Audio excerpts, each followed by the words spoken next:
Good day, everyone. Today we're from Group 5 and we will be explaining more about Marxism.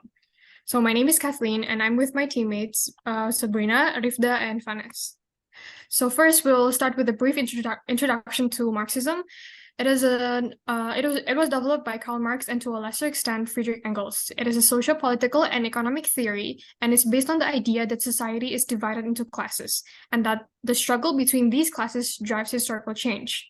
Marxism advocates for the abolition of private property and the establishment of a classless society, where the means of production are collectively owned and controlled by the people. It also stresses the importance of the working class in achieving this goal and advocates for the overthrow of the capitalist systems through revolution. So next, there are some variants of Marxism. Here are four.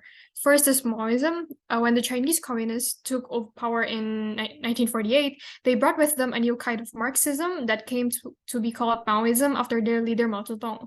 His thought was complex, a Marxist type of analysis combined with the permanent fundamentals of Chinese thought and culture. Mao believed that all societies, including communist ones, have two types of contradictions, antagonistic and non-antagonistic. Antagonistic contradictions are resolved through revolution, such as conflicts between the ruling class and the working class, or between socialist and imperialist forces. Non-antagonistic contradictions, such as those between the government and the people, can be resolved through criticism and self-criticism within the party and among the people.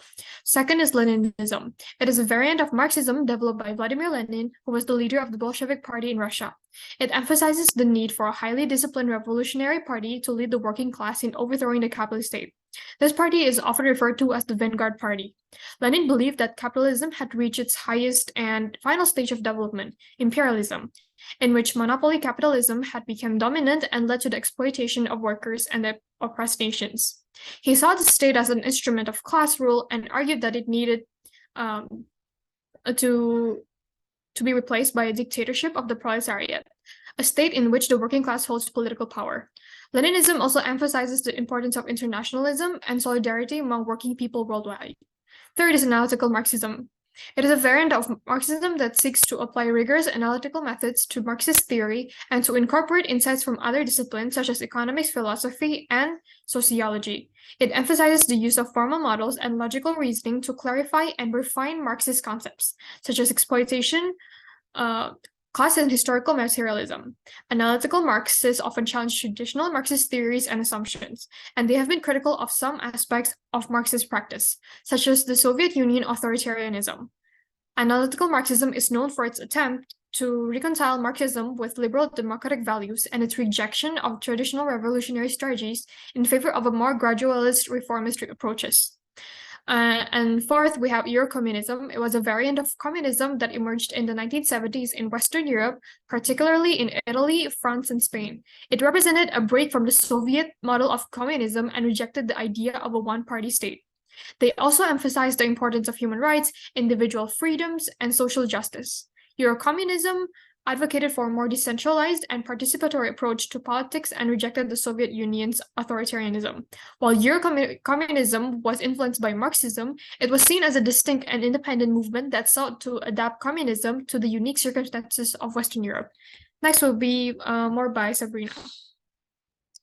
Okay. Through the explanation before, we gained several ideas of this theory, Marxism theory. So, the first is the opposite and abolishment, the opposite of capitalism, but not completely communism, and it is a foundation of socialism and communism. Things are owned by the people who work and produce, not by the wealthy. So it promotes a pure form of socialism and provides the intellectual base for various subsequent forms of communism. And Marxism wants a classless society. The aim of Marxists is to bring about a classless society through overthrow capitalism and its replacement by a classless society. It means that common means of ownership is practiced. They regard capitalist society as exploitative, where in capitalist society, everywhere is determined by money and economy.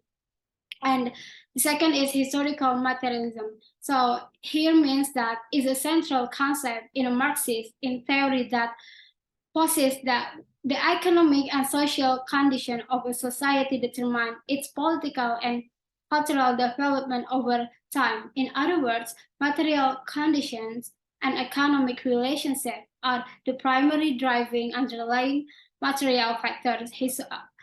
Underlying driving forces behind historical change, and ideas, culture, and politics are shaped by these underlying material factors.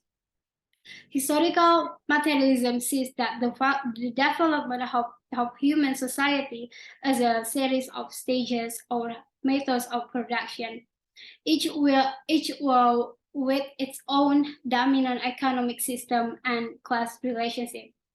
And next is class struggle. So Marxists believe that there is a conflict in the capitalist system between the majority of people who work in order to produce goods and services. We also call it as a proletariat or the worker, and the few people who central the means of production, also called as the bourgeois. We call that as the owner or the elite one. And Marx said that there was a conflict between the classes because they will want different things. Wealthy want land ownership and more money, while the proletariat class want in a middle class enough to survive and to own their own land. The proletariat class was oppressed, and the other class benefited of them.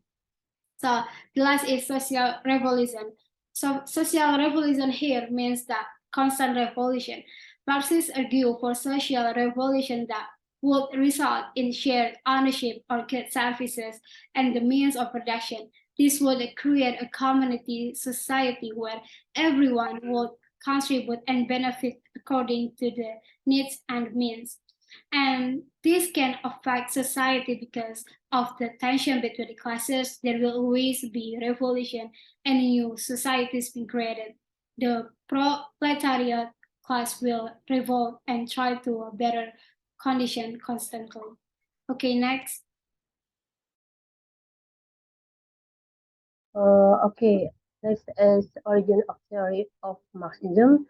Marxism has its origin in the mid 19th century in Europe, particularly in Germany and England. It was developed by a German philosopher and economist, Karl Marx, and his colleague Friedrich Engels, who collaborated on several important works. Marxism is known as conflict theory because it states that society conflicts with each other and claims that this conflict is between the rich and the poor. Marxism, as we understand it as a sociologist, political and economic philosophy, is a view of how things are now. The danger is that we start to view it based on our understanding of its relation to communism. Meanwhile, Marx and Engels never saw communism in this way. This, they saw it as a response to social, economic, and political change brought about by the Industrial Revolution. This period saw Industrial capitalism This period saw industrial capitalism's rise, urban centers' growth, and the emergence of new social classes such as the working class. They were exploited and oppressed. Marx and Engels believe that a fundamental contradiction charac- of production and the private ownership of the means of production characterize characterize capitalism.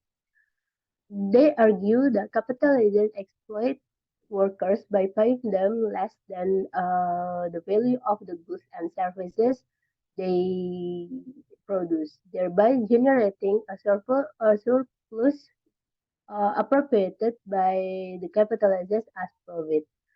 Marxism also emphasized the role of class struggle and historical change. Marx and Engels believed that the ruling classes' interests the ruling class's interests were opposite to those the working class, and the conflict between these classes was inevitable.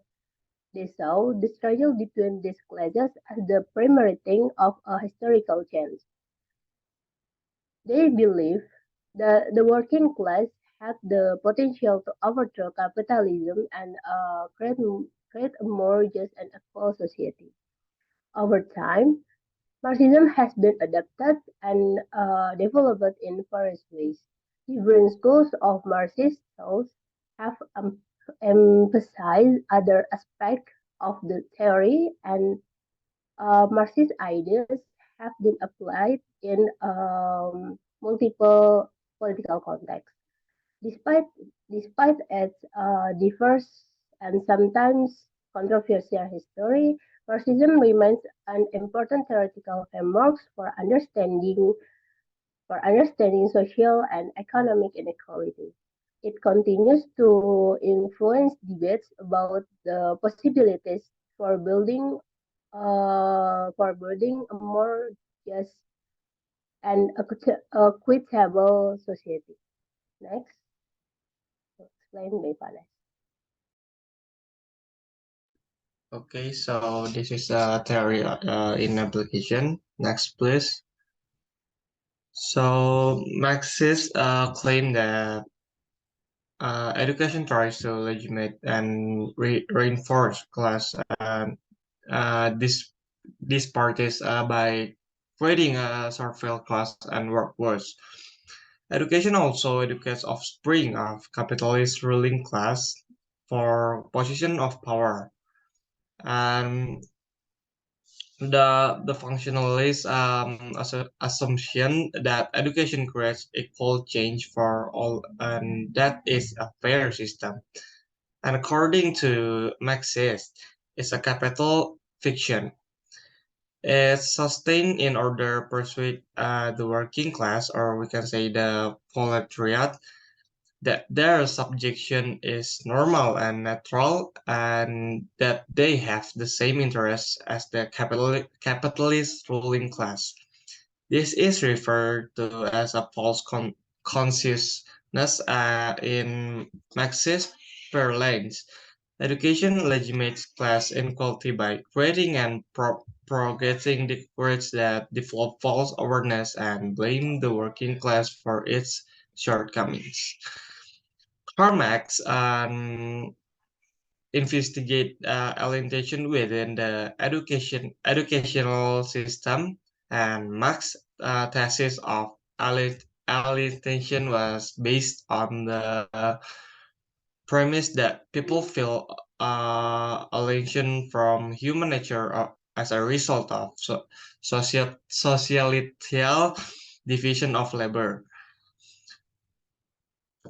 Marx outlines how the education system trains younger members of society to enter the labor force.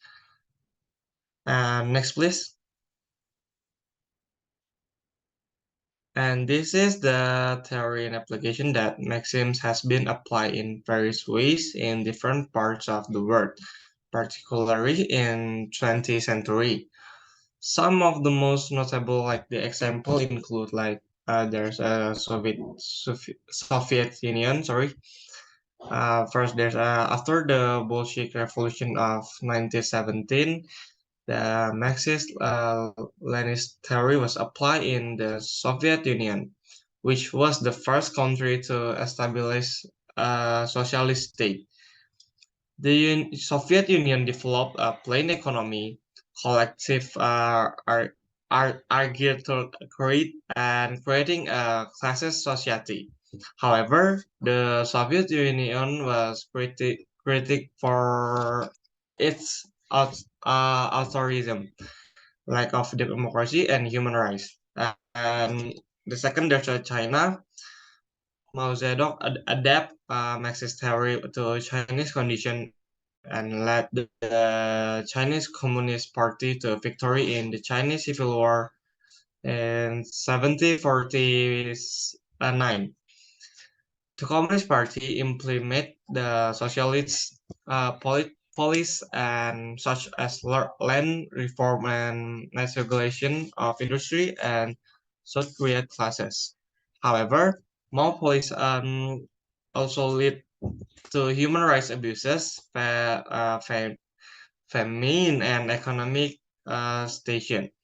And the last is there's a Cuba. The Cuban Revolution of 1956 brought Fidel Castro and the Communist Party to power. Cuba implement socialist policies such as land reform, nationalization of industry, and free healthcare and education. However, Cuba has also been criticized for its lack political freedoms and human rights abuse. Next, please. Okay, so in conclusion, we can say that Marxism is a socio-economic theory developed by Karl Marx and Friedrich Engels. It is the fundamental ideology of communism and argues that all people should have the right to enjoy the fruits of their labor. But capitalism prevents this by dividing society into two classes: owners who do not work and workers who do not own. Marx believed that this created alienation and that workers needed to reclaim the fruits of their labor in order to overcome this and eliminate class divisions. The Marxist theory of history sees class struggle as the driving force behind historical change, with capitalism as its most critical stage in the process. However, the failure of the European revolutions of 1848 and a need for further theoretical development led to adaptations of Marxism, such as Leninism and Maoism, which focused more on practical application than on analytical theory. So that's all from us. Thank you.